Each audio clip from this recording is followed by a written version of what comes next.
Hey, so this is Cassidy Phillips. Welcome to once again Mobility Monday. I've got Kyle here and Adam. Kyle's going to be the geeked out scientific guy. Of course, I'm the practical guy. So let's talk about T-spine real quick and the necessity to work on T-spine. You do a lot of CrossFit style training, right? Yes, sir. So let's talk about T-spine. Why are we going to address a T-spine for somebody like him? With any type of movement-based program, so we have to look at rotation. The thoracic spine is made for rotation. A lot of people don't realize it, but if you look at the design of it, that's what it's there for. Flexion and extension comes out of the lumbar spine.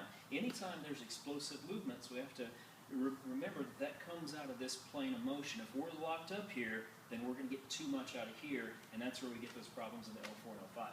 Okay, so basically what you're saying is when you're locked up, turn around for me. When you're locked up in this region right here, one, you can't breathe, right? Mm-hmm. You're going to have difficulty breathing. Bring your arms overhead, both of them.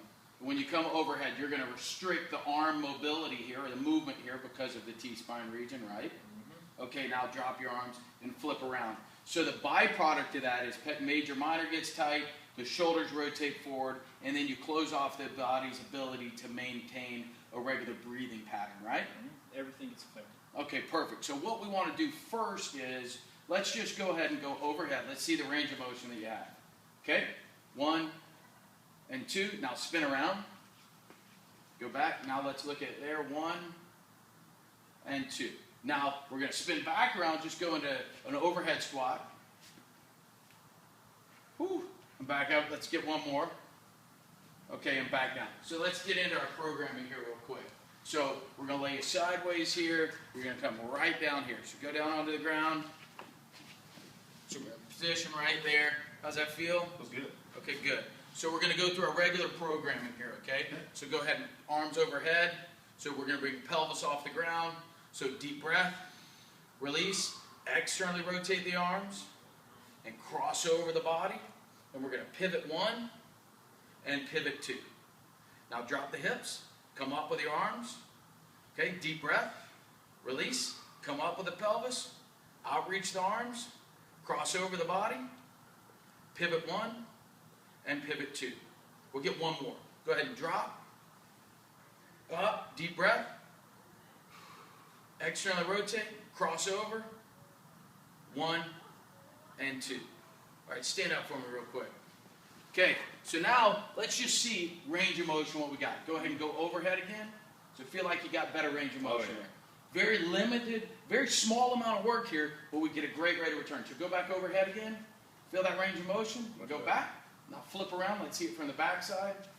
Come up and back and come up and back. Perfect. So now what would you do after showing him that we've got greater range of motion? What are we going to do from a corrective perspective? Once we free up that motion, we increase the mobility, or we get back normal mobility, we then have to take the body through a range of motion to reintroduce it. And just a basic maneuver we can do, you're familiar with push-up? Yes. So go into a push-up and we come up into a rotation. Okay. So we're going to come up onto one arm, so just drop down into a regular push-up, up, and then rotate onto one side. Perfect. Come right back down, up, rotate up to the other side. Go ahead and do one more of those.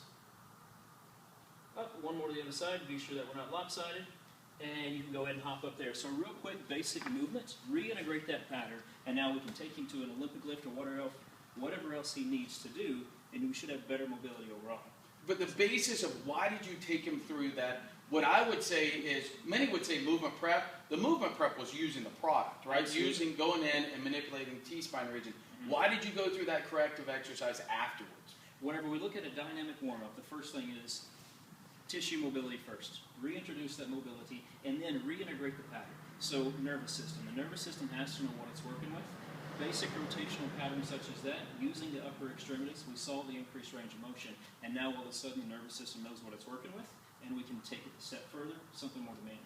Awesome. Well, I tell you what, I want you to try this at home. Go ahead and look at your range of motion first, go through the exercise, and then go through the range of motion again. Let's see if we make a difference. And the corrective exercise that Kyle has instructed us to do is a great way to make sure that you've got that structural integrity when it comes to exercising.